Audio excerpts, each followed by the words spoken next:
Salut l'équipe, le tonnerre vient toujours éclairer la nuit pour te redonner un peu d'espoir. Ou alors, il vient fendre un arbre en deux qui vient s'éclater sur ta voiture toute neuve. Dans l'Oklahoma, c'est plutôt la première option. Car oui, le Thunder va retrouver les NBA Finals 13 ans après KD, Russell Westbrook et James Harden. Et en 13 ans, l'Oklahoma a vu partir tous ses héros un par un. Sauf Joe Exotic qui, lui, pour le coup, n'est pas prêt de quitter le Sooner State.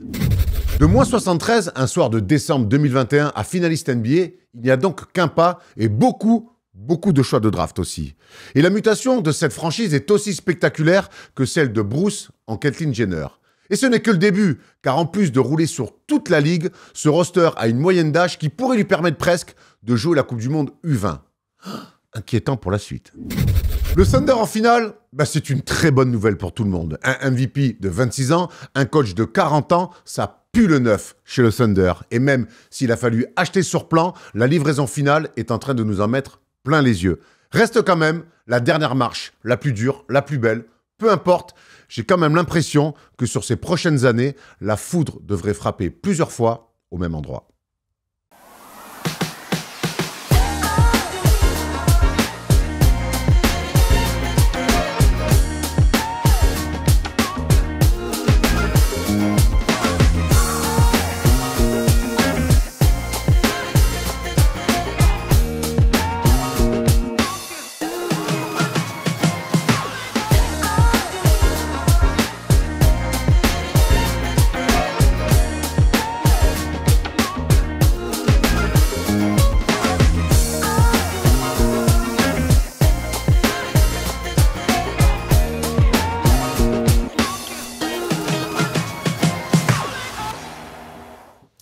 Salut l'équipe, on est jeudi et ce jeudi, c'est le dernier First Day Show de la saison. On va clôturer donc ensemble la 9e saison du First Day Show. Exceptionnelle aventure, encore mieux que celle du Thunder. Je vais presque en avoir la larme aux yeux. Et si mes calculs sont bons, l'année prochaine, on devrait attaquer la 10e saison. Donc, et là, on fêtera évidemment ça avec moi aujourd'hui pour terminer cette belle saison. Que du lourd dans le canapé. Thomas Dufan et ses plus de 100 kilos. Et le meilleur scoreur de National 3, toutes poules confondues. Arthur Sen, bravo! Waouh!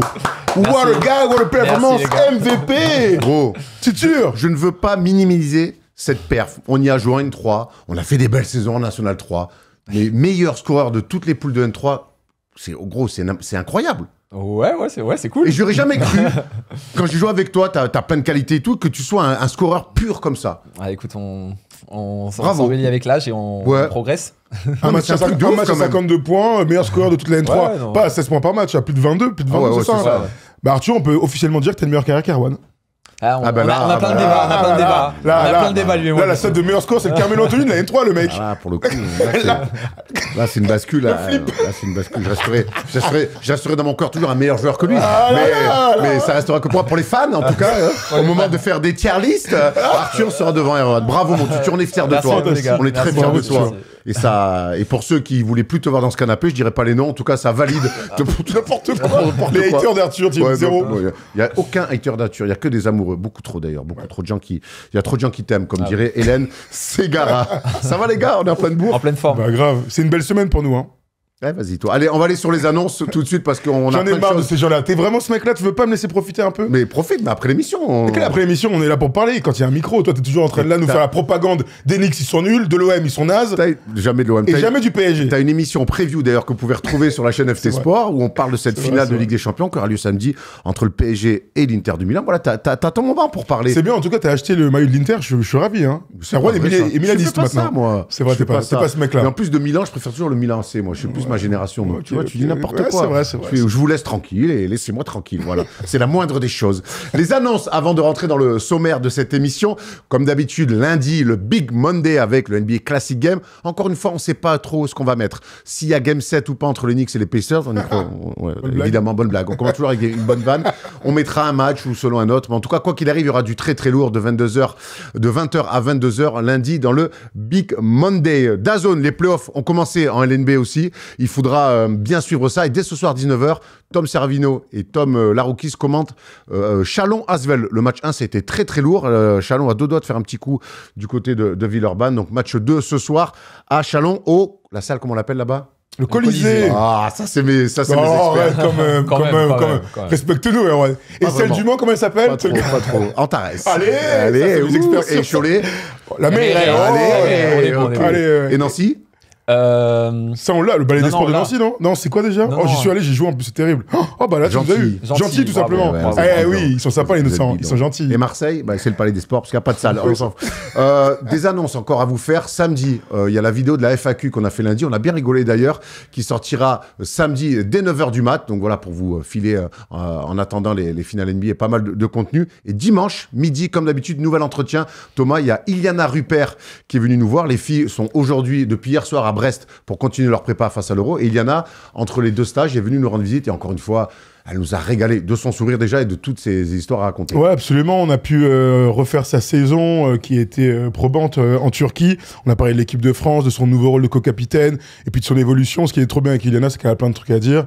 Et donc, tu vois, les questions comme... alors, faut-il plus travailler sur ton point fort vraiment que tu as, ta main droite, ton petit shoot et tout, ou tes points faibles? Ben voilà, elle va répondre à toutes ces questions qu'on lui a posées. C'était un super moment. 45 minutes. On a parlé de sa défense, de l'attaque, de sa relation avec le sélectionneur des JO, de comment elle a vécu les choses. On sait qu'elle a connu des hauts et des bas. Donc voilà, passionnant, Iliana Rupert, comme d'habitude. Allez, on va dans les news, dans le sommaire de cette émission. On va commencer avec les news. Et vous allez voir, il y a beaucoup de choses à dire. On attaquera avec le plus chaud, évidemment, OKC, qui va retrouver 13 ans plus tard les finales NBA. Un petit mot aussi sur Chris Paul, qui pourrait partir à 40 piges. Sur LeBron James, qui lui devrait rester à 40 piges. Enfin, voilà, plein de choses. Le débat, il ira autour des fraîchement vaincus. Minnesota Timberwolves. Qu'est-ce qu'il faut faire pour cette équipe, que ce soit sur le terrain ou dans les bureaux? On va voir quelle est la marge de manœuvre des Timberwolves pour revenir plus fort et peut-être, pourquoi pas un jour, aller en finale NBA. On aura une palette sur le El Maestro, André Rieu, Tyrese Haliburton, qui a sorti une masterclass lors du match 4 avec les Pacers. Et on finira par un quiz,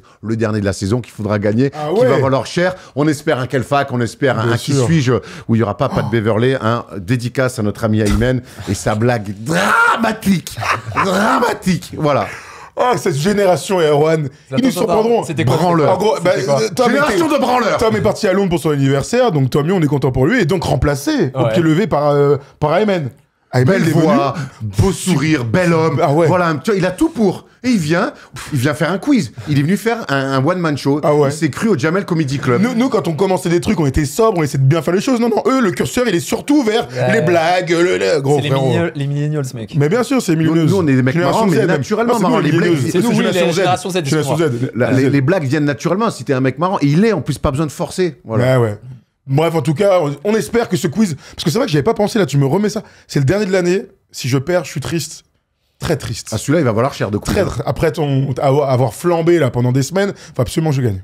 Aymen, on va le dire quand même, on t'aime et on croit en toi. Tu auras évidemment ta chance d'abord. Mais avant ça, ramène-nous chacun un petit kawa pour lancer l'émission. Allez, on t'embrasse, on t'aime, mon grand, tu le sais. Allez, tout de suite les news.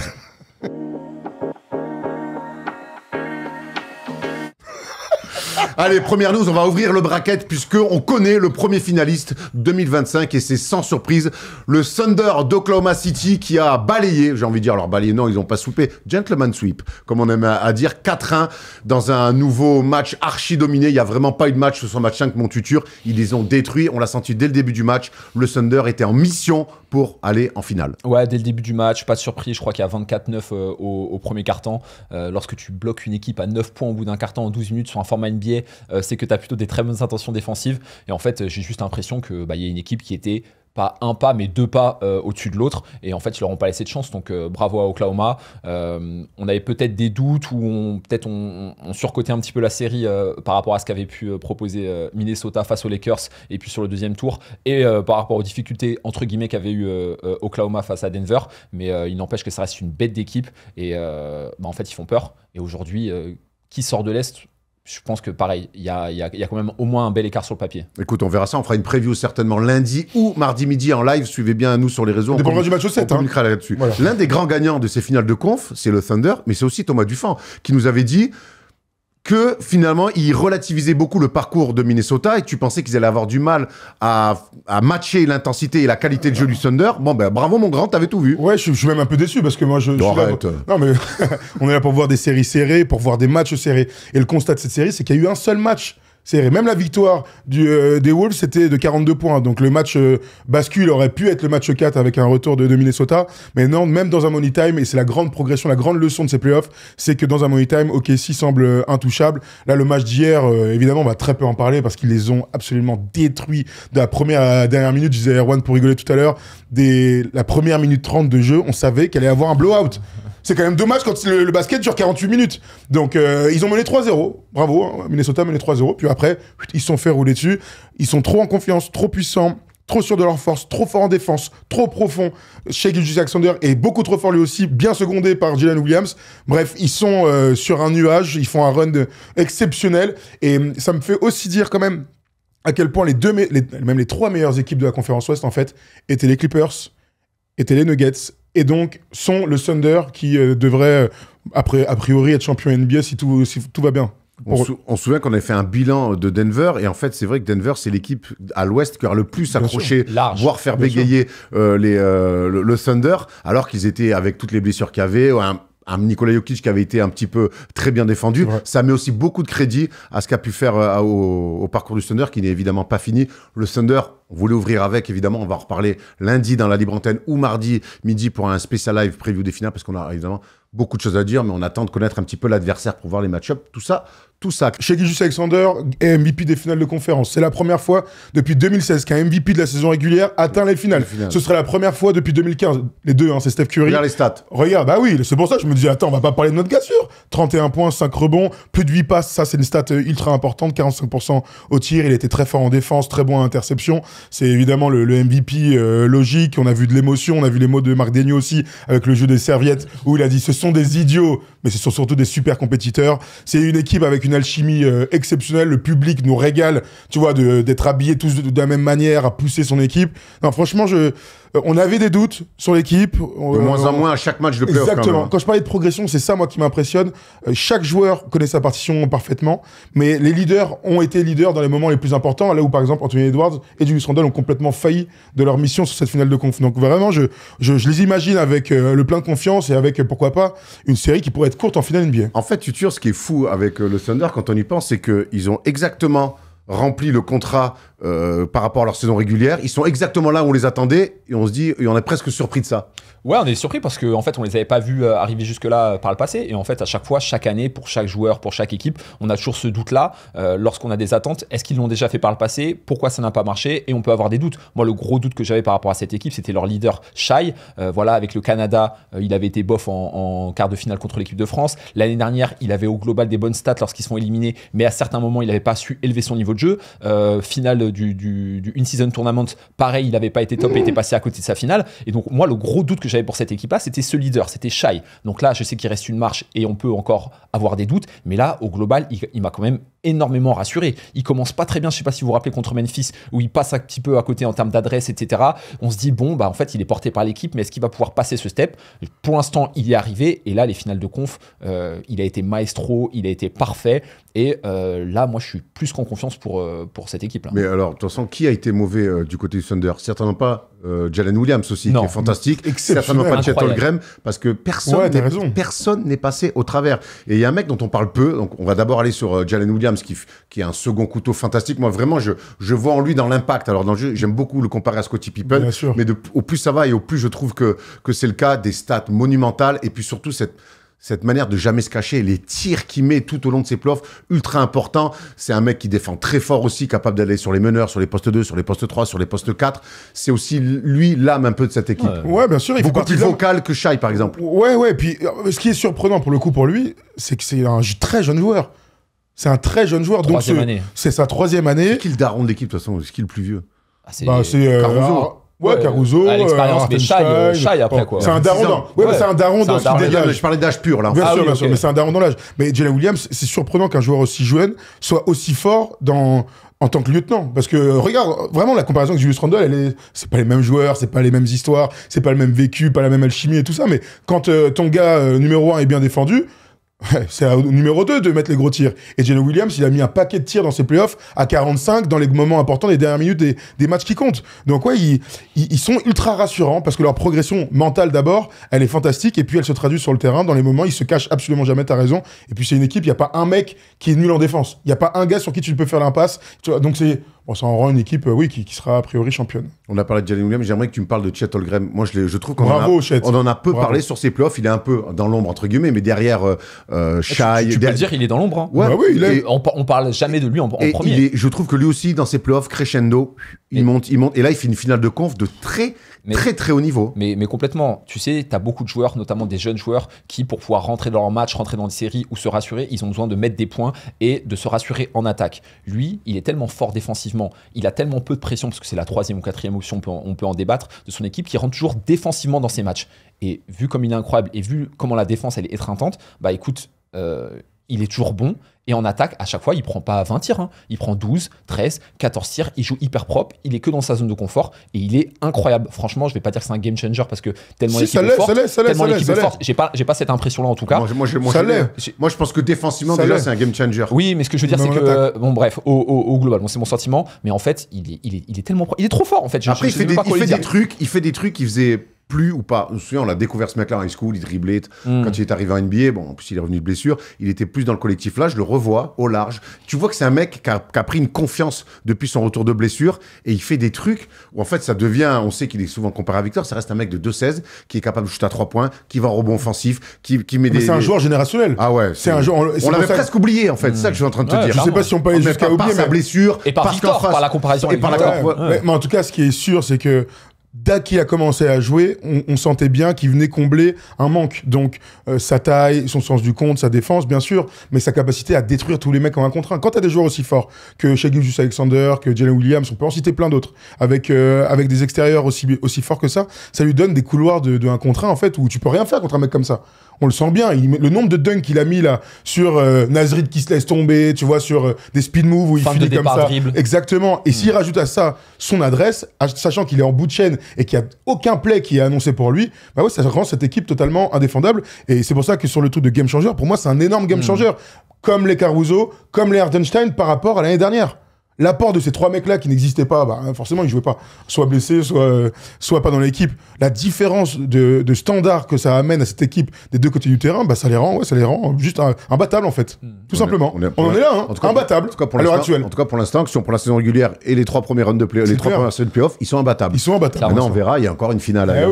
En tout cas, pour l'instant, le parcours du Thunder, c'est quasiment parfait entre débranler au premier tour, un match 7 remporté face à Denver, et là, une finale de conf maîtrisée de main de maître. Donc, vous avez vu les premières questions? On a hâte des finales. Lundi, on se la posera la question un petit peu, et surtout si OKC gagne, est-ce que, bon, si à titre évidemment, mais est-ce que Shai est pas en passe de devenir le meilleur joueur de l'histoire du Thunder, donc devant KD et devant Westbrook? C'est les bonnes questions qu'on pourrait se poser.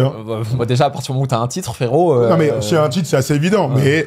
Bon, les autres sont allés en finale, hein, on s'en souvient. C'était il y a 13 ans, tu l'as dit tout à l'heure. Et ils étaient jeunes aussi. Et ils n'étaient pas arrivés avec le même statut. Parce qu'en face, c'était Miami aussi. De LeBron. Ouais, t'as raison. Avec Wade et tout. Ça sera mais pas on attend des monts et merveilles. Et finalement, c'est pour ça que l'équilibre des équipes, là, on l'a bien vu avec Denver.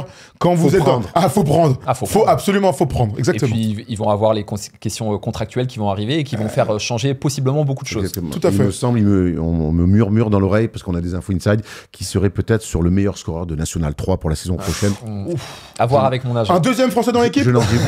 Je n'en dis pas plus. À voir avec ton agent, c'est moi ton agent. Je peux te dire. Et je prends 37% de non, tous les contrats. Tu peux passer 7%. Tu n'as pas le choix pour le coup. Très bien. Mais c'est déjà pas mal. Tu m'étonnes, John. Allez, on va aller voir. On parle d'une équipe jeune. On va aller voir un quarantenaire, Chris Paul, qui ne veut pas lâcher la rampe. Et tant mieux, parce que cette année, il nous sort une belle saison avec 82 matchs quand même joués en saison régulière. Chris Paul pourrait être sur le départ des Spurs et il pourrait forcément intéresser beaucoup d'équipes. Pourquoi? Parce que De'Aaron Fox est arrivé en cours de saison. Ça fait un meneur de plus, même si on les a vus jouer ensemble. Et les Spurs aussi pourraient drafter Dylan Harper, parce qu'on sait qu'ils ont le choix numéro 2. Alors Dylan Harper, c'est un arrière, meneur, ce que vous voulez. De'Aaron Fox peut jouer meneur aussi arrière. Donc en tout cas, ça fait un peu embouteillage. On va parler de Stephen Castle, surtout. Stephen Castle aussi. Il se projette quand même sur... J'attendais qu'on envoie le roster, mais apparemment, en régie, on est en train de jouer à Stumble Guys. rigoler. Ça rigole, mais on attend quand même le tableau. On attend le roster, attends si tu veux, frère. Merci, bravo. Qu'est-ce qu'on se marre. Ce qui est sûr, c'est que les Spurs se posent la question de laisser partir Chris Paul, qui leur a apporté cette année. Alors même s'il n'y a pas eu le play-in, il y a eu la déception de la fin de saison. Il y a un embouteillage avec un nombre de minutes à un moment donné qui est pas extensible. Donc si tu fais confiance à De'Aaron Fox, c'est évident. Si tu fais confiance à Stephen Castle, qui l'a mérité avec la saison rookie qu'il vient de faire, et si tu draftes Dylan Harper, en qui, je pense que chez les Spurs, on croit énormément, bah forcément. Chris Paul, dans la hiérarchie, va baisser un petit peu, sachant que lui, on peut pas trop lui reprocher, tu l'as dit, grand-chose. Il fait 82 matchs, il a été plutôt bon, il a apporté la sérénité à ce projet-là. Il n'a pas un gros salaire. Il n'a pas un gros salaire et aujourd'hui, ça compte énormément. Donc la logique, moi, j'aimerais qu'il reste. J'aime bien quand les gars restent et qu'il y ait une certaine continuité pour viser mieux pour les Spurs. Mais maintenant, oui, il aura des demandes, il est free agent. Ce serait pas étonnant de le voir dans d'autres projets. Tu le verrais où, toi, Arthur? On sait que Chris Paul, par son QI et par son vécu, il pourrait dépanner pas mal d'équipes ambitieuses. Ouais, ambitieuse, moi je suis... En deuxième arrière, hein. Deuxième meneur, pardon. En deuxième meneur, mais même en deuxième meneur, hein, ouais, pourquoi pas. Minnesota, ça aurait pu être pas mal.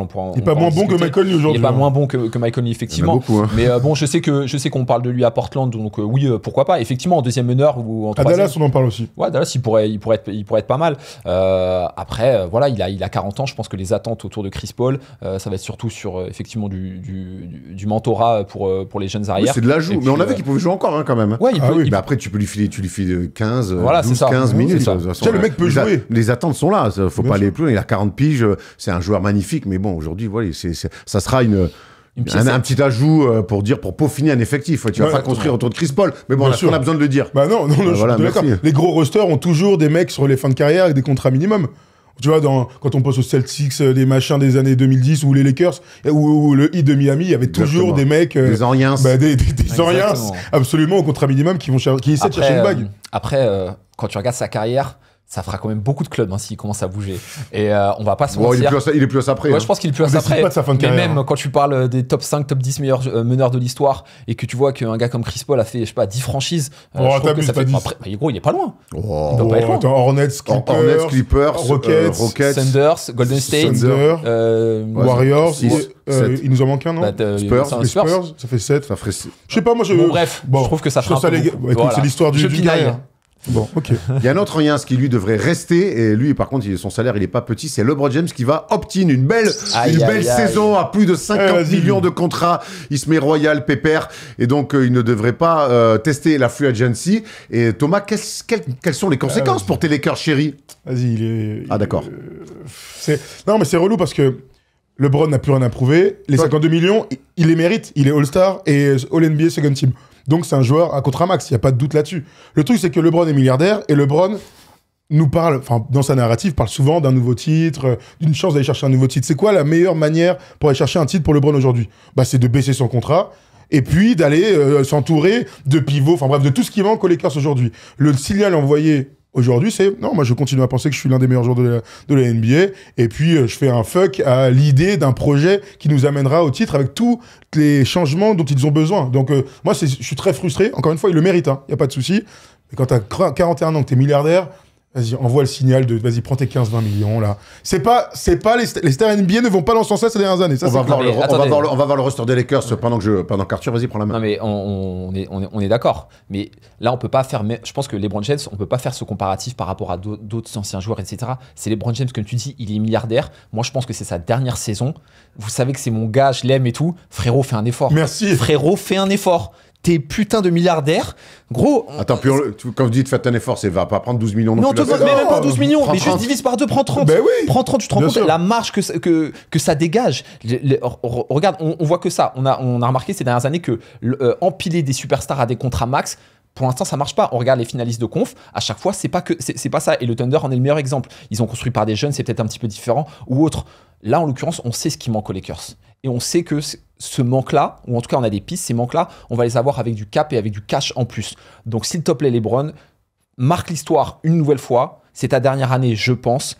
Enlève 20-25 millions à ton contrat sur ta saison prochaine et fais en sorte que ton équipe elle soit compétitive. C'est tout ce qu'on lui demande. En tout cas, il c'est pas parti pour faire ça. Ah non. lui, C'est qui terrible. va- Franchement, horrible, c'est un terrible. mauvais signal. Qui va C'est terrible. activer sa dernière année de Original. contrat, dont on le rappelle, à plus de 50 millions de dollars. 52 pour être précis. Hein. Parce que 2 millions, ça fait quand même une grosse différence. Ah oui, pour toi et moi, pas mais pour lui. pour Enfin, nous tous, lui, hein. si, ça a l'air d'être... Parce que, de toute Oui, façon, apparemment, lui aussi, il a cheval. il prend le cachot. Allez, on va faire un petit tour un petit peu du côté de notre équipe de France masculine. Evan Fournier a fait une déclaration après l'élimination au Final Four. Alors, ça fait beaucoup parler. Il a dit ça, Evan Fournier. En playoff NBA, le plus loin où je suis allé, c'est le 2e tour. J'étais en vacances le 1er mai. J'avais plus de temps pour récupérer, me reposer. Là, au moins un mois de moins. Cet été sera différent. La saison n'est pas encore terminée, donc je n'y pense pas trop pour l'instant. Il parle évidemment de l'équipe de France et de sa participation à l'Euro. Non, mais. Moi, j'ai plein de choses à dire. Moi. Ah bah, tu veux commencer? Bah, t'es là Attends, pour ça. je mets juste du contexte. Vous avez tous vu la réaction d'Evan après la défaite de l'Olympiakos face à Monaco. touché. Très, très touché. On a senti quelqu'un qui lâchait toutes ses émotions de fatigue. Et cette déclaration vient à ce moment-là, dans un moment de fatigue, de déception. Voilà, donc moi je pense que vous mettez ça entre parenthèses, vous lui donnez une semaine de vacances, et la semaine prochaine il dit qu'il est à l'Eurobasket pour épauler les Bleus et pour aller chercher un titre dont il rêve énormément. Voilà, qu'est-ce que tu veux dire? Bah écoute, déjà, merci. Il faut absolument parler du contexte. Le gars, il vient de sortir d'une élimination au Final Four. Il est rincé mentalement. C'est hyper dur. Donc, forcément, tu prends un petit peu des pincettes quant à ton avenir proche ou un petit peu, un peu moins lointain. Donc, effectivement, il faut pouvoir mettre ça dans le contexte. Deuxième chose, je sais pas, il y a plein de joueurs qui sont allés en finale NBA et qui ont après poursuivi sur des euros ou des compétitions internationales, donc c'est pas forcément aussi une excuse. Et la dernière chose, c'est que je pense que c'est un putain de compétiteur et à aucun moment il va skipper l'Eurobasket. Franchement, j'y crois absolument pas. Je pense que là, il est un petit peu dans ses émotions et que en fait, il va juste revenir. L'appel, ça va être trop fort. Il ne reste pas beaucoup d'été en équipe de France. C'est toujours compliqué de demander à des mecs qui viennent de perdre la déception terrible de perdre une demi-finale de Final Four quand tu es dans la peau d'un favori, de dire alors cet été, tu fais quoi? Enfin, ça déjà, je te rejoins. Trop dur. C'est très dur. Après, Evan, on se souvient, même ici, la dernière fois où il est venu chez nous, il nous avait dit qu'il avait dans un coin de sa tête de gagner un truc avec l'équipe de France. Il a encore dit il y a 10 jours dans l'équipe avec Anonona que il fait une belle carrière, mais qu'il n'a rien gagné collectivement. Chez les adultes, il a jamais rien gagné. Il a été vice-champion d'Europe, vice-champion olympique 2 fois, mais il n'a jamais rien gagné. Et connaissant Evan, cet été, il y a quand même une fenêtre pour être champion d'Europe. Clairement. Donc, surtout, et comme tu dis, il lui reste pas non plus 60 étés. Oui, mais c'est vraiment. Après, moi, j'ai une théorie aussi. Alors, tu vas nous dire, mais la réalité, c'est que regarde comme il s'est retapé, comme il fait une saison fantastique. Ah, mais moi, je serais très déçu de ne pas le voir dans la shape qu'il est, alors qu'il venait avec l'équipe de France, où il sortait de saison, où il jouait pas avec les Knicks et tout. Ne vous inquiétez pas, il sera là, il est dans la deuxième équipe d'Euroleague. Il fait un match sensationnel, il met plus de 30 points sur une demi-finale de Final Four d'Euroleague. Il va partir en vacances et dans un mois, il sera à la prépa. Il y a vraiment un doute là-dessus, Erwan, vraiment? Ah non, mais moi, okay. Après, il le dit, donc on s'imagine. On le connaît en plus, c'est pas comme il est entier, gros. Il est là. Oui, mais moi, je serais très frustré de ne pas voir Evan Fournier quand je vois la saison d'Euroleague qu'il fait, je veux le voir avec l'équipe de France. Bien sûr. Alors, c'est quoi ta théorie, vas-y? Ma théorie, c'est de voir aussi, il y a un nouveau sélectionneur, avec un style de jeu. Tu penses que ça pourrait Je sais pas, faut jouer voir. Je demande à voir. Je demande à voir comment les deux peuvent travailler ensemble et vont travailler ensemble, parce qu'on est positif, on espère que. Il aime bien mettre en valeur les arrières, quand même, Freddy. C'est sûr. Allez, on a fait le tour des news, on va dans le débat, on va parler des Minnesota Timberwolves et de leur saison. Qu'est-ce qu'on doit en tirer?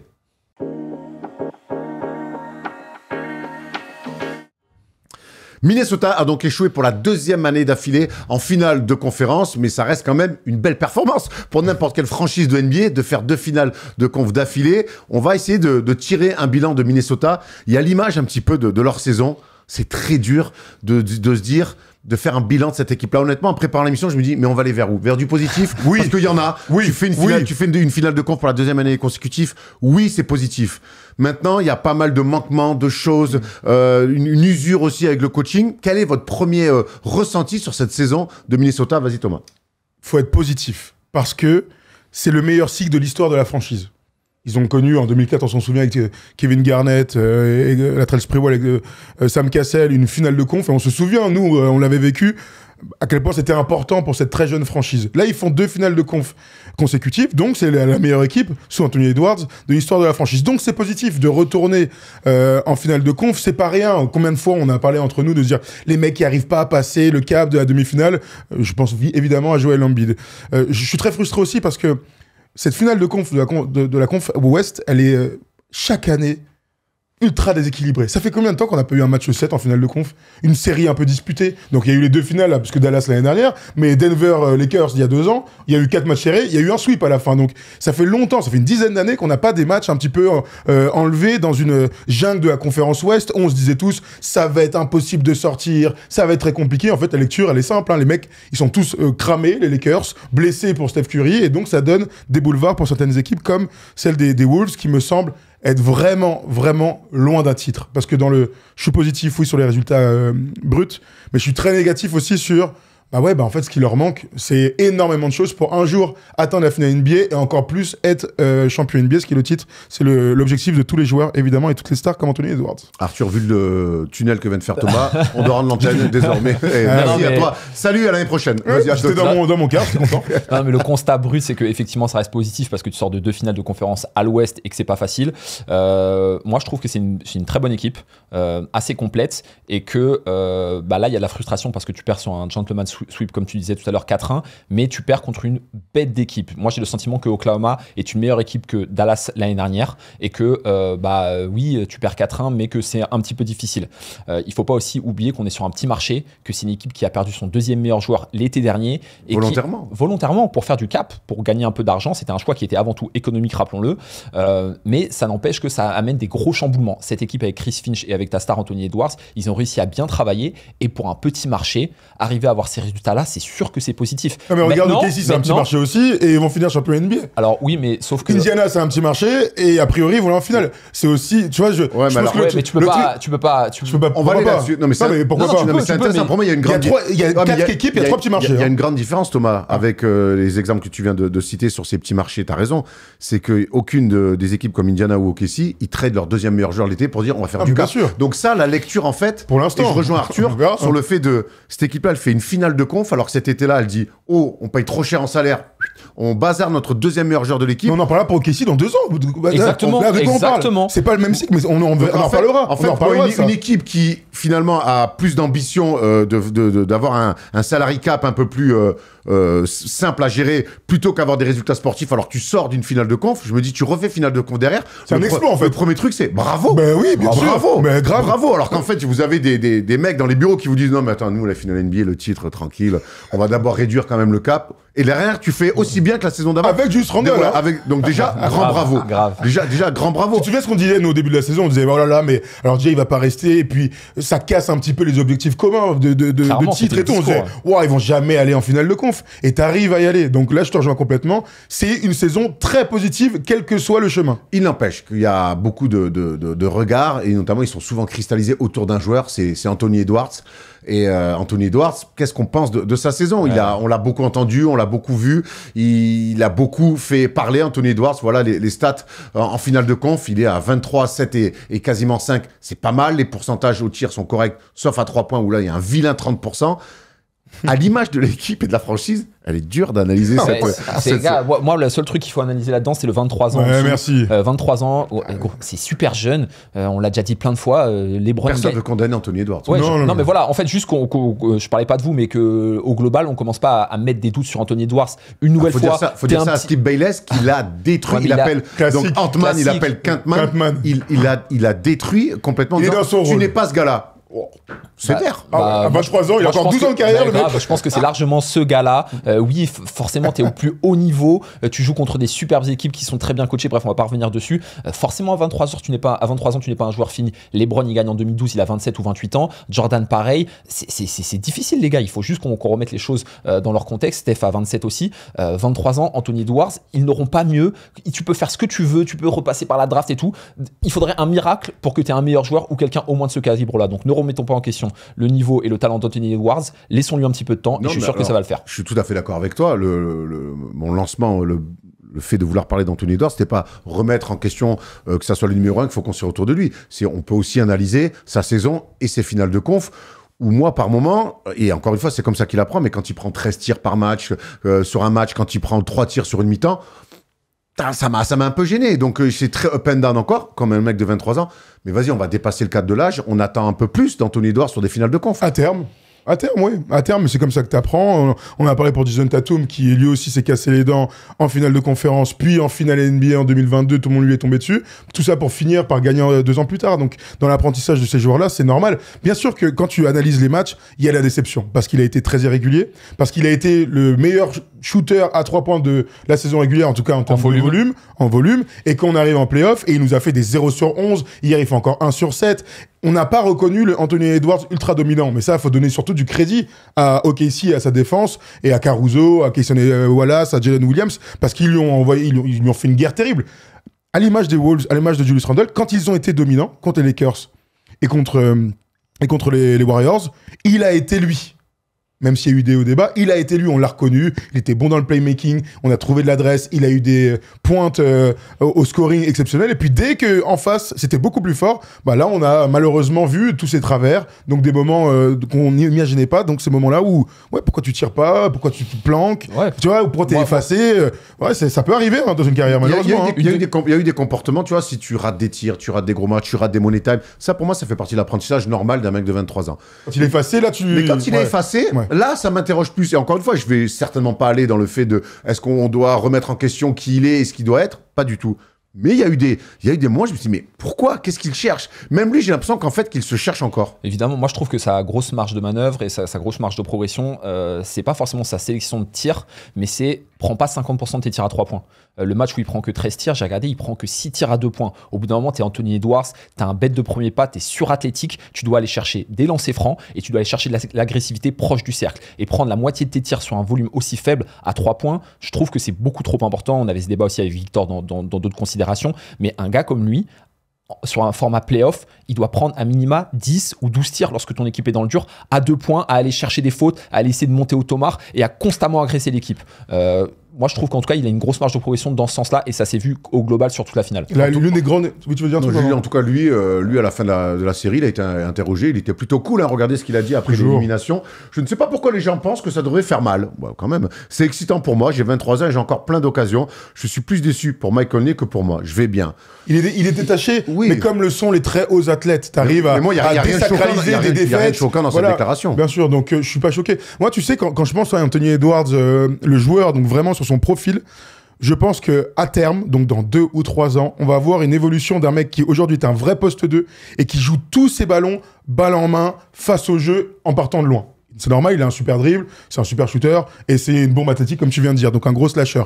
Maintenant, l'évolution de ce type de joueur-là, c'est d'avoir des ISO à mi-distance et de jouer un peu plus de haut panier pour amener de l'alternance dans ton jeu. Parce que là, aujourd'hui, il regardait la défense d'OKC, il voyait Caruso, un mec en aide, un mec en aide, un mec en aide.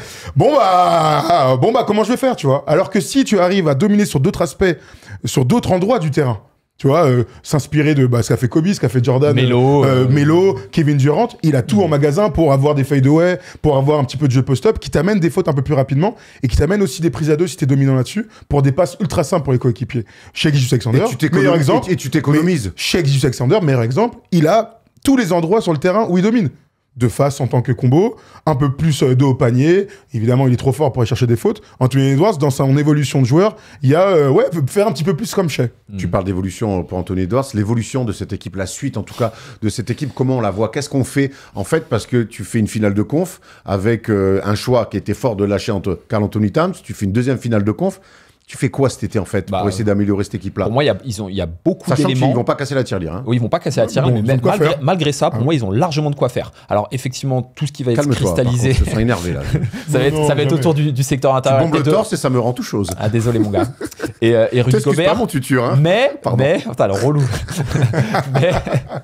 mais moi, je pense que en priorité, c'est d'avoir un bon meneur, et largement progresser dessus. Lorsque tu regardes les 4 meneurs des 4 équipes finalistes de conférence, t'as Haliburton, Jalen Brunson et Shai. Mike Conley, qu'on aime beaucoup. On l'adore. On le kiffe. Vas-y, bref. C'est un vieux père, c'est un OG. Il a 70 ans. Il a 70 ans. Il peut pas jouer à ce niveau-là. C'est beaucoup trop difficile. Et ça doit être au mieux, et je dis bien au mieux à ce niveau-là, un backup. Et il doit jouer 15 minutes, apporter un petit peu de tempo, éventuellement de l'adresse, etc. Sauf que on n'arrive pas à le trouver. Donc pour moi, le chantier numéro 1, avant même le secteur intérieur, c'est le meneur. On a vu les pourcentages, ils sont catastrophique. Mais il fait 21% à 2 Ouais. points, 28% à 3 points. De toute façon, il peut plus que marquer maintenant pas. quand les mecs passent en dessous sur pick and roll. C'est dur pour un mec qu'on connaît depuis des années. On se souvient qui avait été On l'adore, un l'espace d'un go-to instant guy. le meilleur contrat de la NBA. Oui, il a Quand il 53 était avec, millions. Mais c'est un Memphis. joueur en plus de playoff qu'on adore. On va pas refaire sa carrière. Il a 37 ans. Honnêtement, un mec de 37 ans, c'est normal qu'il soit à ce niveau-là. Ouais. Voilà, tout le monde n'est pas Steph, tout le monde n'est pas LeBron, tout le monde n'est pas KD. Donc c'est tellement évident que je sais pas pourquoi ils ont pas bougé. Ils ont drafté Rob Dillingham en numéro 8. Enfin, ils ont monté le trade avec les Spurs. On aurait aimé qu'il ait un petit peu plus d'impact. Ils l'ont pas du tout installé dans cette saison parce qu'il est pas assez bon. Point d'interrogation. Ouais, ça. voilà. Soit il est pas assez bon, soit il fit pas dans ce projet-là pour l'instant. Mais c'est d'une évidence implacable. Vous devez avoir un meneur d'un niveau titulaire, en fait. On ne demande pas d'avoir une star, mais un mec qui soit complémentaire d'Anthony Edwards, donc un mec qui tienne la balle, un gars qui soit capable de défendre et un gars qui soit capable aussi de marquer des tirs importants. Il y en a plein. Hein. Bon, il y en a plein. On parle évidemment des meneurs de jeu parce que c'est toujours important et tu as dit que dans toutes les autres équipes, tu as des meneurs de jeu très très forts, All-Star à minima. Et on va aller sur le secteur intérieur qui a été décevant dans ces finales de conf aussi. On pense à Rudy Gobert, à Naz Reid et à Julius Randle qui a été très inégal, mais on va surtout aller sur les postes 5. Elles sont dures ces finales de conf pour les pivots des Wolves. On se souvient de leur fantasme de jouer grand quand Rudy est tradé de Utah. Aujourd'hui, ce projet il paraît complètement disparu. Ça a volé en éclat avec le départ de Towns.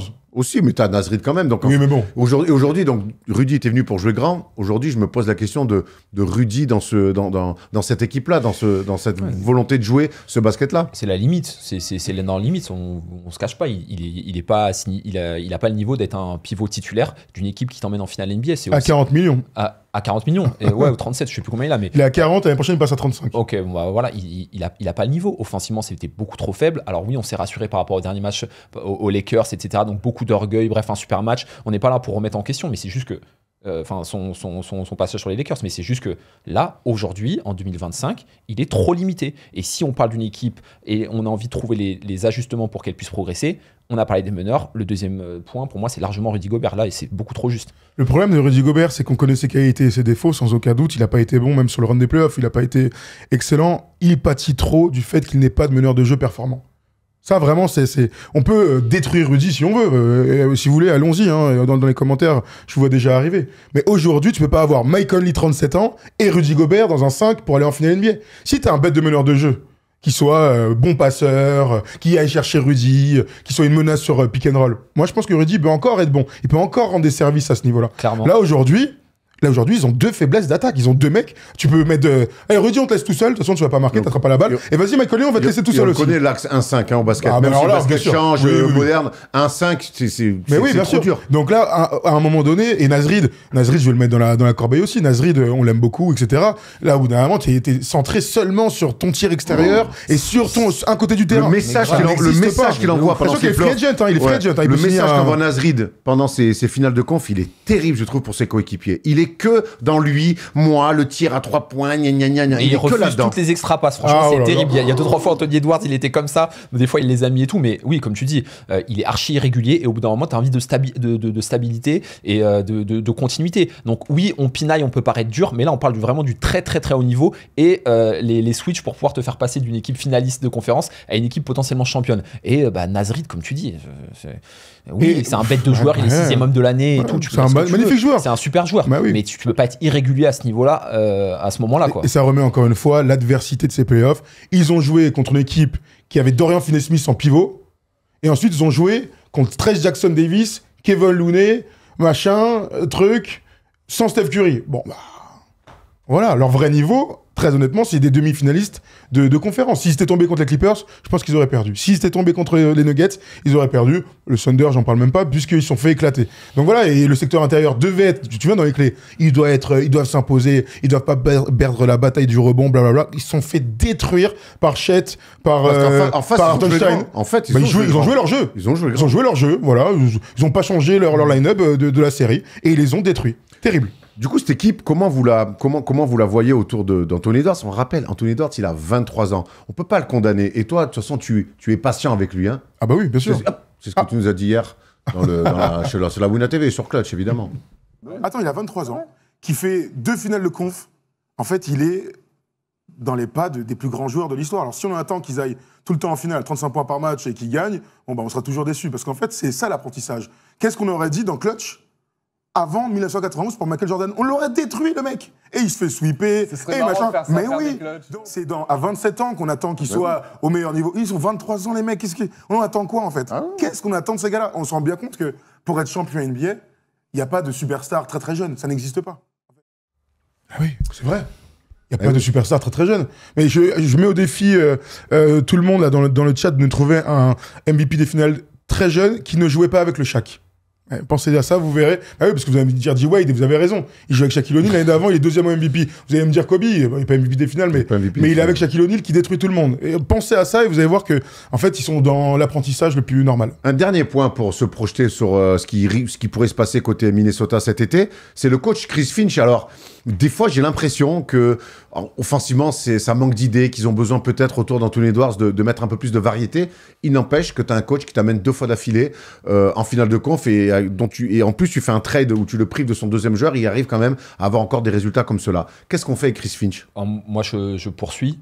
On sait que l'équilibre d'une équipe, c'est aussi dû à la relation que tu as avec tes meilleurs joueurs, avec ta superstar. J'ai l'impression qu'il a une superbe relation avec Anthony Edwards et c'est quelque chose sur lequel il ne faut pas toucher. Alors oui, on peut dire que c'est une ligue de stars et que c'est pas le top du top, mais en l'occurrence, c'est comme ça. Et moi, pour l'instant, je miserais sur la continuité, clairement. Un coach qui fait 2 finales de conf d'affilée avec Minnesota, c'est pas le top du top, mais c'est plutôt pas mal. Hein. Attends, il a changé la culture d'une franchise. Hein. On est d'accord. Pour moi, Chris Finch, il lui donne au moins encore une année avec un roster qui va chercher les grands manques. Hein. Les grands manques, on l'a dit, poste 1, poste 5. Nickel Alexander Walker est en fin de contrat. À voir si tu le re-signes, parce que en termes de masse salariale, il y a quand même des questions qu'on se pose. On n'a absolument pas abordé le cas de Julius Randle, qui est une player option l'année prochaine à 30 millions. Là, au vu de ce qui s'est passé en finale de conf, tu peux aussi dire, bah ouais, malheureusement, tu nous as régalé sur 2 tours, mais on a vu que, enfin, ton vrai visage t'as été démasqué une nouvelle fois. Hein. C'est lui qui décide. Hein. Moi, je pense qu'il va tester le marché. Hein. Ah bah j'espère. Ah ouais. Là, il y a moyen d'aller chercher quelqu'un qui va lui donner 200 000, enfin 200, peut-être, mais 150 c'est potentiellement millions. son dernier gros contrat là qu'il va aller chercher. Donc il y a quand même beaucoup d'enjeux dans cette équipe avant d'imaginer Chris Finch sur le départ. On vous a posé la question de savoir qu'est-ce que les Wolves devraient faire cet été. Vous nous avez répondu. Comme d'habitude, on a sélectionné 3 commentaires avec Simon SSG, avec un Mike Conley vieillissant. On a bien vu que les Wolves manquaient d'un vrai meneur sur beaucoup de phases de jeu. C'est la priorité numéro 1 avec le remplacement de Naz Reid et potentiellement NRW NWA s'il veut rester compétitif. Cube en fait. C'est Alexander Walker. Walker. Oh non. Je pensais que tu l'avais. Je pensais que tu l'avais. Extraordinaire. Mais c'est la première fois que je le vois écrit comme ça. Voilà, merci, on est d'accord. Je pense malheureusement que Gobert manque offensivement. Après, cela peut aider à ce qu'il soit meilleur avec un meilleur meneur. Et je pense, on le sait, ce genre de joueur comme Gobert a besoin d'avoir la balle en l'air pour être en confiance. Donc meneur jeune et passeur et bon défenseur. C'est juste Yanis qui nous dit ça et qui reprend les paroles sages de Arthur et Thomas. Dorian Lamour, pourquoi vouloir absolument changer? Ils ont changé l'été dernier, ils ont réussi à refaire une finale de conf la première année. Bravo. Laissez une saison de plus à ces gars et ils vont encore être meilleurs. Il y a toujours des ajustements possibles, mais vouloir faire un grand changement sur une grosse erreur, il faut laisser du temps, ce qui est parfois difficile à comprendre dans le sport moderne, où l'on veut changer tout de suite. Des sages paroles de notre ami Dorian, mais qui n'a pas tort, hein, parce que finalement, il y a une régularité dans les résultats. Faire 2 finales de conf, c'est pas rien. Ne pas minimiser ce genre de performance. On a fait le tour? On a fait le tour. Ouais. On a fait le tour. C'est le moment de la palette. On va parler d'Haliburton. Ça allait vite.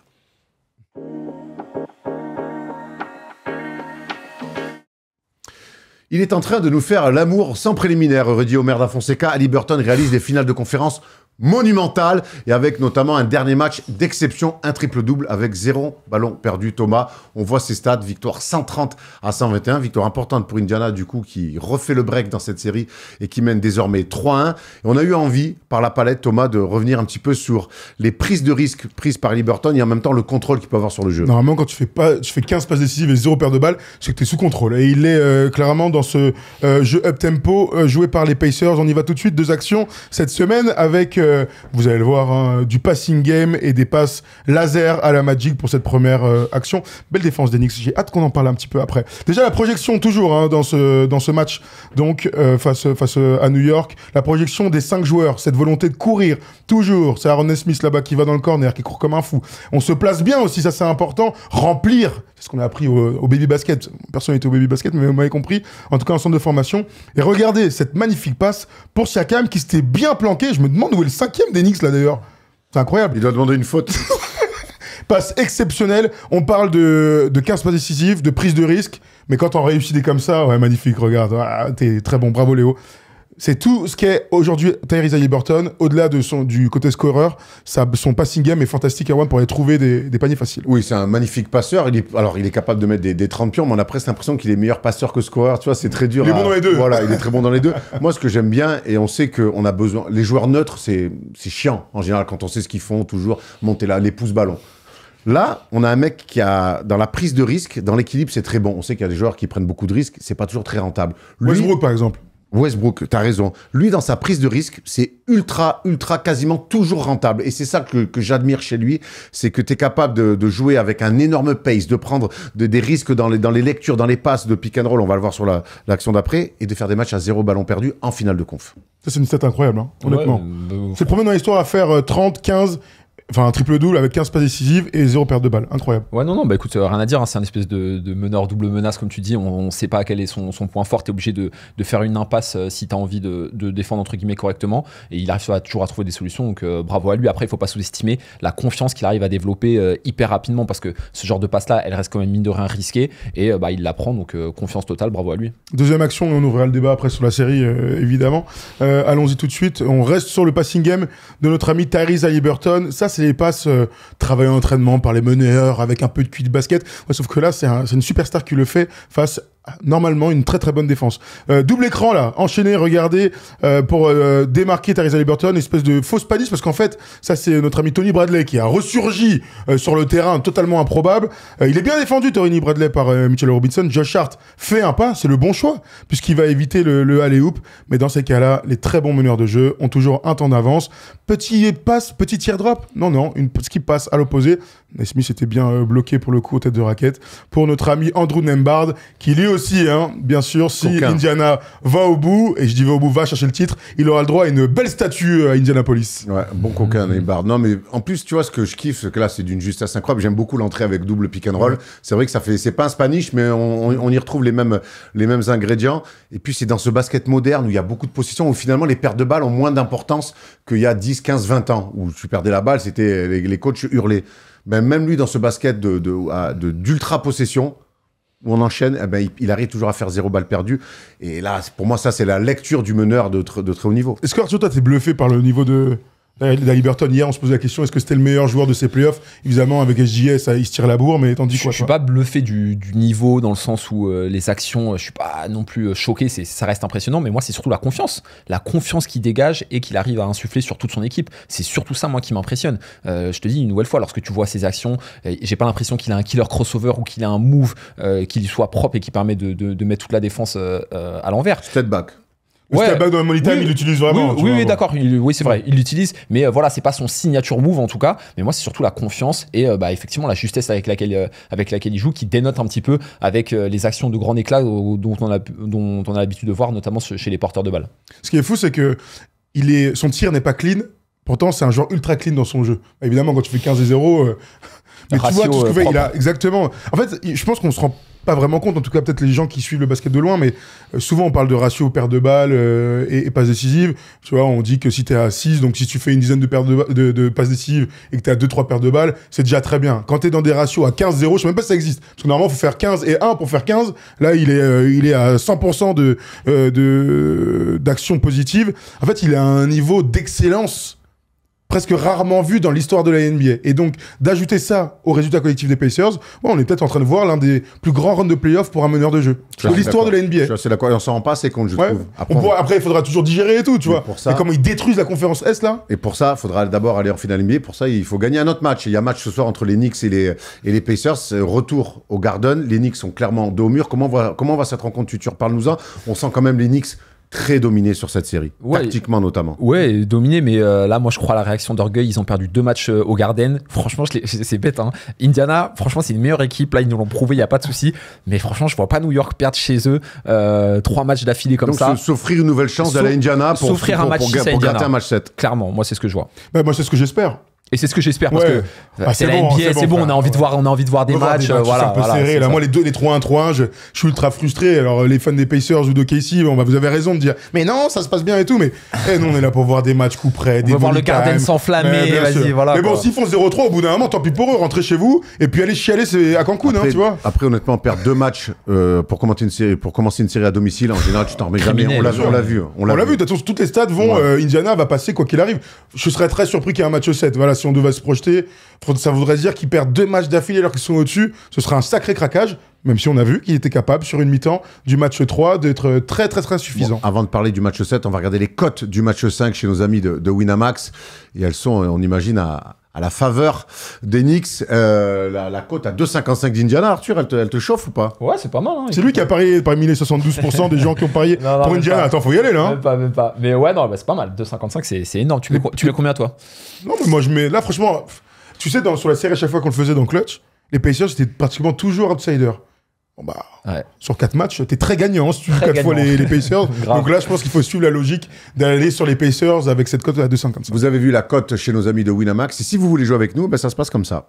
Depuis plusieurs années, Winamax est partenaire de notre chaîne. Et avec eux, tu peux utiliser ton expertise pour gagner de l'oseille en pariant sur toutes les compétitions de basket. Sur les matchs, mais aussi, et ça on adore, parier sur les perfs des mecs. Tiens, je sens bien qu'un Serbe va faire un triple-double. Paris plutôt safe. Tu peux aussi miser sur qui sera le meilleur scoreur, le meilleur passeur, et même miser sur les duos. Bref, l'offre basket Winamax n'a jamais été aussi complète. Et en plus, lors de ton premier dépôt, tu es automatiquement remboursé à hauteur de 100 €. Et vu qu'on est sympa, on t'offre même un petit bonus de 10 € lors de ton premier dépôt avec un code FT10. Plus d'infos en description. On rappelle quand même, le plus important, c'est strictement interdit aux moins de 18 ans. On est là surtout pour s'amuser. Et puisqu'on est là pour s'amuser, place au dernier quiz. Oh là là là là! T'as vu ça un Je peu? suis stressé un peu. Hein. Jean-Michel Transition, c'est un métier. Voilà, je vous l'apprendrai un jour. Je peux aller sur ma formation Instagram à 1500 € les 2 jours. Allez, le quiz.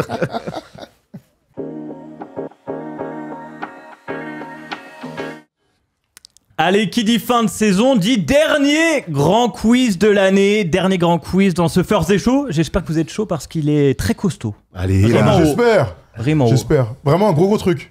Ouais, il y a 20 noms de quelle fac, donc c'est un gros truc. Oh! Faut bien commencer. Hein. Ouais, c'est pour... Ça peut ça peut être très long, gros. Si tu commences comme les Wolves hier soir, ça peut être très long. Hein. La dernière fois, Tutur, t'as été bon, hein, si je dis pas de... Non, il était conneries. gâté, non? Il était Celui d'avant, catastrophique. j'étais bon et Oui. je reconnais qu'Arwan m'a battu la dernière fois. Ouais, c'est vrai, c'est vrai. Bon, Comme bah, ça, sois Avino. meilleur, sois meilleur. Maintenant que tu as 28 ans, que t'es un vieux daron de la First Team, là, t'as un vieux père, ce serait bien que tu sois bien habillé, non? Donc pour ton anniversaire, cher ami, Ah, parce que je Ouais, l'ai... c'est gratuit, je me suis dit, ah ouais, Ouais, je hein. me suis dit, attends. pour ton c'était un peu anniversaire, violent. voici ton cadeau. Damn. Waouh. Après une semaine à chialer que tu n'as pas été récompensé après cette belle année. J'ai rien dit du tout, alors. Ouais. Mais je Bon commence à anniversaire, m'impatienter. Tom. Ah, tu vois? Merci beaucoup. Joyeux anniversaire, Tom. J'espère quand même que tu le porteras pour ta prochaine chronique à la télévision. Oh ouais, c'est du gris noir from Nelson premier. Ah ouais, régalade. Bravo. Ah oui, je Bravo. l'adore. Bravo. On va pas tout sortir, mais c'est un ensemble Non, noir. mais essaye-le, mais non. Torse nu, le mec, c'est Merci beaucoup, les gars. Merci beaucoup. Joyeux anniversaire, Kiki. Je l'adore. Eh, celui-là. 28 ans, mon dieu. Bravo. Ouais, non, il est arrivé, il avait 13 ans, le mec. Ouais. Et j'ai pas changé. Allez. Et il savait pas lire, hein. Belle progression. Alors, on part sur le. Allez. C'est- Attends, la position est importante pour le Cafac. FIFA, deuxième mi-temps. C'est Emen qui a fait les noms, donc y a évidemment, Patrick Beverley, on alors commence par Matt Bonheur. Ah Boston College. Vous l'avez pas pour commencer? C'est une petite référence à son shoot, c'était Florida. Allez. Ok. Ah Eh oui Matt Bonheur. Allez, Julius Randle. Kentucky. Kentucky. Allez, Erwan. Eric Snow. Ah, Aïe, aïe, aïe, aïe. St. aïe. John's. Non, Marquette. Non, Michigan State. Ah ouais. James Posey. je l'ai pas. Pepperdine. Non. Xavier, allez. Oh, bah, attends, les gars, ils sont marrants. Bah non. Marcus Smart. Oklahoma State. Oklahoma State, Putain. bien sûr. 2-0. Muggsy Bugs. Wow Je l'ai pas. Attends. Muggsy Bug. Ah c'est ouais. pas LSU? Non. Wake Forest. Wake Forest. Ah, bravo. C'est dur. Hein. C'est Drew bien. Holiday. UCLA, putain, l'Erwan. Réveille, gros. Derek Harper. Bon, Derek Harper. Kentucky Non, je sais pas. Pas du tout. Illinois. Ok. Oh, putain. Eh, attends, il allait où? David Aboutrette. Tyrese Haliburton. Iowa State. Iowa State. Bravo. Tu prends ton premier là-dessus. Evan Mobley. USC. Ah putain, ça va vite, hein, il est bon. Aaron Gordon. Arizona. Oh non, ça y est, celui-là il est terrible. 5. C'est quoi le score? Attends, frère. Il y a 5-1. 0. Kirk Hinrich. Kansas. Ah oui, bien sûr. Allez. Anthony Mason. Je sais pas, Anthony Mason. Tennessee State. Ok. Oh, là, Ouais. Steve Blake. Maryland. Maryland, bien joué. Putain, Marilyn. Et je suis allé sur les plus connus. Il m'en reste 5, les amis. Allez, ouais. Voilà. Putain, j'ai plus le droit à l'erreur. AC Green. AC Green. Ah, Ah, Notre-Dame. Non, et Green, c'est pas BYU? Non, c'est Oregon State. Ok. Ah bon? Et ils sont durs ceux qui arrivent. Oliver Miller. il a compris le but du jeu. C'est pas, c'est non, qu'on mais c'est trouve bon, des il a joueurs. raison, il a raison, il a raison, il a C'est un raison. jeu de rapidité. Oh là là là là là là là. Attends, j'ai juste une question. Qui passe un bon moment? Pas moi. Vas-y, Pas le enchaîne. spectateur, en tout cas. C'était quoi? C'était Arkansas. Arkansas. Non, bah attends, mais les derniers ils sont durs. Terry Eason. Terry Eason. Kentucky? Non, j'ai Non, pas. je l'ai pas. Non, c'était LSU. Il y a les Sioux. Waouh. Ah, je vous épargne les deux derniers. Les Vas-y, premiers. c'est Allez, possible. vas-y, Jamais. vas-y. On apprend comme ça. Jaden Ivey. Purdue. Bien, Ah, bravo. bien joué. Michael Cage. Mais c'est pas le mec de Qui Street joue à Fighter? Seattle, les trucs. L'acteur. C'est pas dans Street Fighter, ça? Michael Cage, je sais pas si tu vois. San Diego State. Ah ouais. San Diego State, c'était très C'est dur. mon les délire, gars. gros. Allez, c'est le dernier. Bon départ, Erwan, bon départ. Voilà, Erwan. ça va, ouais, C'est le dernier, on va prendre du plaisir, les gars. Le dernier quiz de l'année. On est minable. Il y a eu plus de non trouvés que trouvés, là. Ah ouais. Ouais, je suis un peu triste. Je suis bah ouais, un peu enfin triste bon, de les ce qui gars, s'est je- passé. Aïe, aïe, aïe, aïe, aïe. Et on se rattrapera, il y aura un grand coup. Ouais, dans il cet n'y a pas été. de rattrapage. Oui, il y aura un grand quiz quiz cet bien sûr. été. Laisse-moi digérer celui-là déjà. Mais nique mon délire, putain. Caden Martin. Cincinnati, bien sûr. Carcass. Ouais. Bien. Eh Bien. ben, bon, bah, Bon, on passe au qui suis-je. bravo Arthur. Ouais, Bravo Arthur. ouais, bravo Bravo Merci, Arthur, parce merci, que les gars. dans cette difficulté, tu étais très bon. Ouais, très bien, très bien. Allez, le qui suis-je. Quel stress. Je suis né le 20 mars 1985. Donc, selon le calcul, j'ai 40 ans et je n'ai plus joué en NBA depuis 2015. J'aurais atteint dans ma carrière 2 fois les finales de conférence. Mais commençons par le commencement. Je passe par la fac de Arkansas. Eh oui, je la donne. 3 années, de 2003 à 2006. Et là-bas, je suis plutôt un scoreur. Plus de 18 points de moyenne lors de ma dernière saison là-bas. Plus de 4 rebonds, 3 passes et 2 steals. Je suis aussi un bon défenseur. Dans mon scouting report, on parle d'un attaquant polyvalent, mais pas un très grand shooter, notamment à cause d'un accident de toboggan aquatique qui m'a laissé avec une drôle de gestuelle. Après 3 ans de fac, je me présente à la draft 2006 et je serai appelé en 14e position par Utah. J'arrive en backup de Derek Fisher. Je joue 56 matchs dans cette bonne saison du Jazz. Eric Minor. Non, et je fais mes gammes gentiment. 4,6 points en 12 minutes de moyenne. Dans le run pour aller jusqu'en finale de conf, je descends, Randy Foy. Il a un bon shoot, il a dit. Il a un mauvais shoot. je descends à 5 minutes de moyenne. Frère. Mais en 2007-2008, saison sophomore, je vais plus que doubler mon temps de jeu. Puisqu'après une seule... Attends. Il est toujours au Jazz, le mec, hein. Ouais. Ouais, ok. Oui, après ma seule saison au Jazz. Ah, Super, bravo. c'est Nia. Attendez. C'est Nia qui a écrit, quoi. C'est incroyable, là. Attendez, parce que là, je me suis... Pardon. Donc, je reste 4 saisons au Jazz, excusez-moi. Je suis nostalgique Donc- des quiz qui étaient cool. C'est une belle époque. Concentre-toi. C'est Pardon. après ma première saison, je double mon temps de jeu. Je passe à 12 points de moyenne. Puis en 2008-2009, 13,7 points de moyenne. Puis 9,5 points de moyenne D'accord, ok. au Jazz. En 2009-2010, je suis échangé aux Grizzlies contre un premier tour de la draft 2011.